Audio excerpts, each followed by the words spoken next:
Hi there, and welcome to Startup Q&A. I'm Trajan King. I'm the founder of Invincible Startup. This is Bry Cox from BryCoxWORKSHOPS.com. If you've seen any of our videos or listened to the podcasts, I've got one, Bry has one. Sometimes we do them together.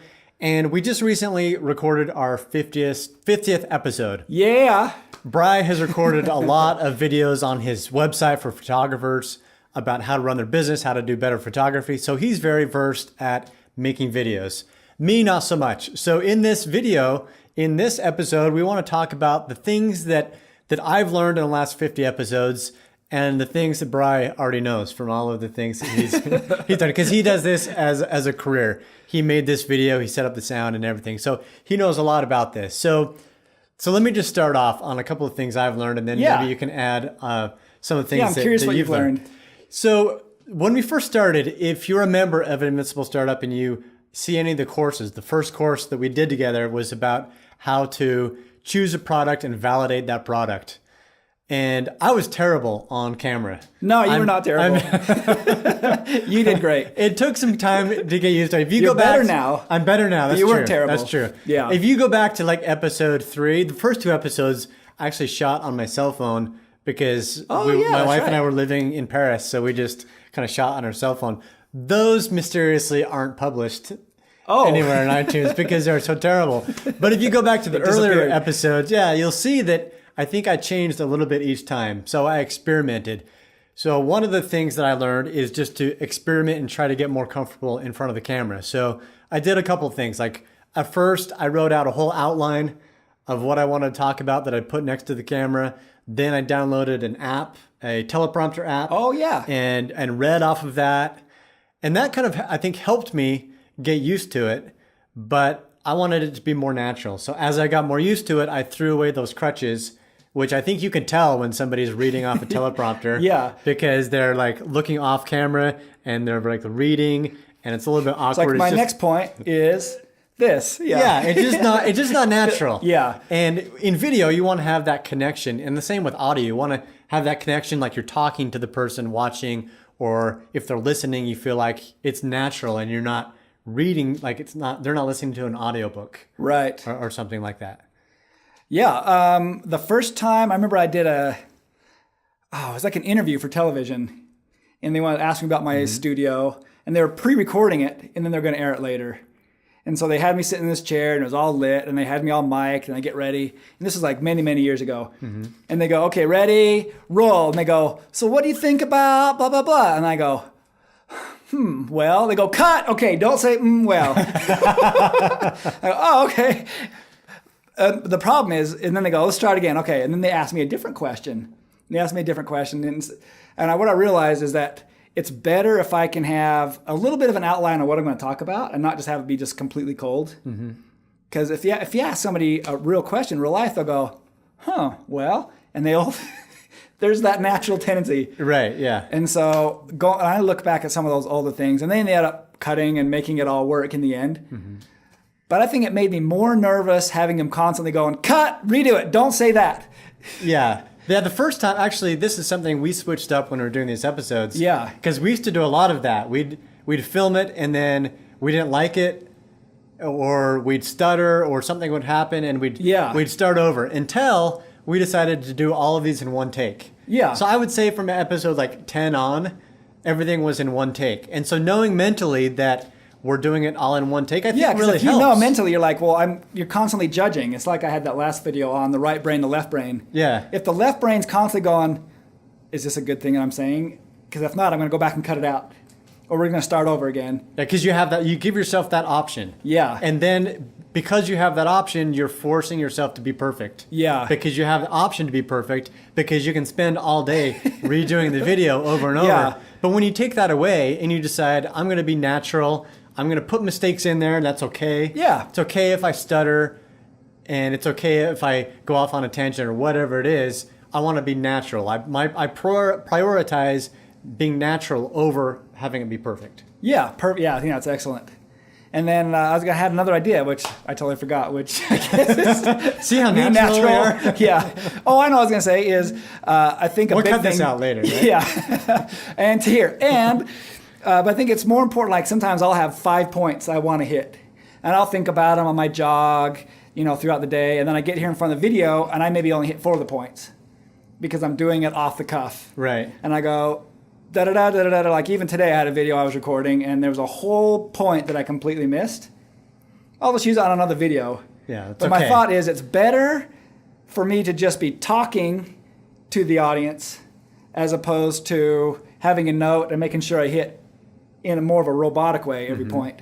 Yeah, and if you're watching, and this works for public speaking, for podcasts, for videos, for training videos or videos you put on your website, people like the connection. They like to know that you're talking.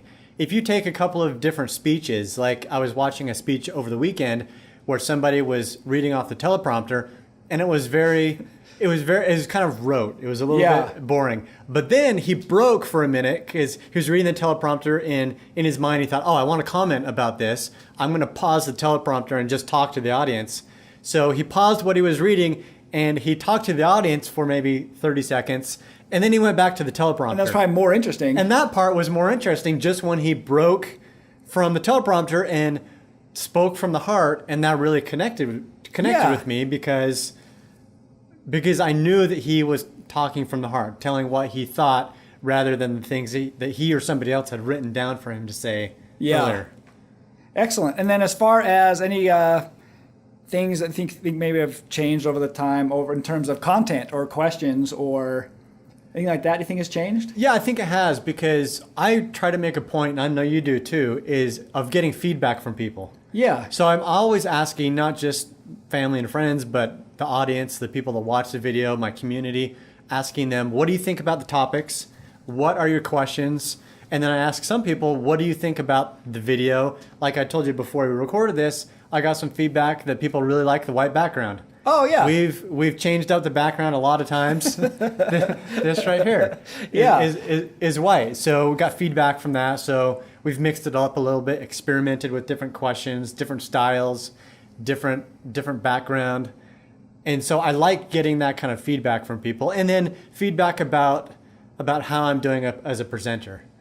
Several people have given me pointers like you need to look at the camera. You can't stare at the camera, which I've done in earlier videos. You need to be more loose. Like whatever, you're not the boss of me. Right, I do what I want. I'll do what I want. I'll stare at the camera. But you always want to be improving. And I joined Toastmasters a long time ago, which is a public speaking organization.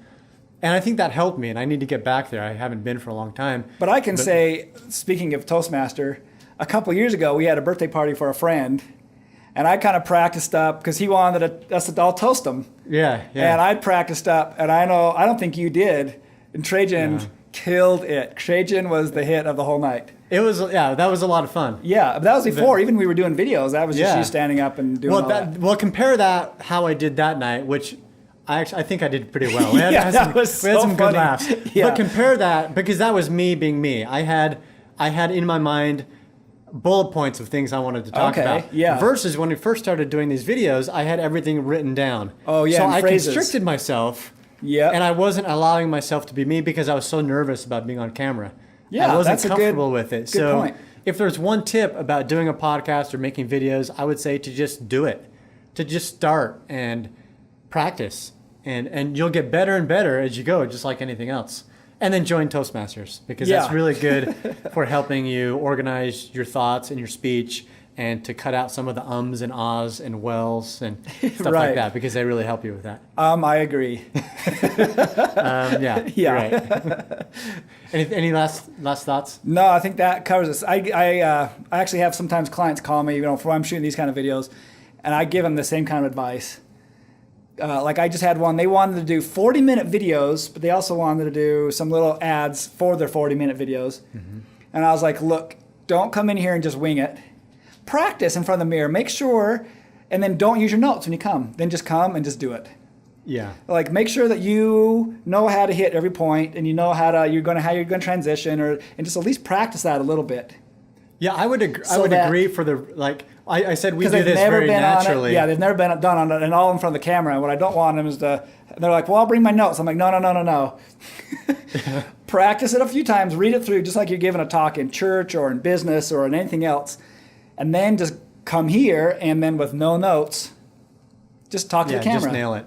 I did recently, last week actually, I recorded a video that's going to go on the website, which has to be a little bit more polished than these videos, than this podcast. And I did that exact thing. I wrote out a pretty in-depth outline of what I wanted. I practiced it a bunch of times. I gave it in front of my wife, and she told me what to change. Nice. And then I practiced it a bunch of times. And then when I came here last week, then I gave it. We actually did it a few times because that has to be more polished because it's more professional. Yeah. And that really, I think, is important not to just do off the cuff because it's not like a conversation. It's something that is a sales piece or it's a promotional. It's something that you really have to get right. But at the same time, you don't want to be so stuck. Like you said, don't come with the notes and read the notes. Yeah. Practice enough that you can feel really comfortable doing it in front of the camera. Good. Perfect. All right, I think we've covered it. If you've got any questions or have questions for Bry or for me about doing a video podcast or an audio podcast or just being in front of the camera or making a great white background, or you like doing this, then post it below or meet up with us at invinciblestartup.com.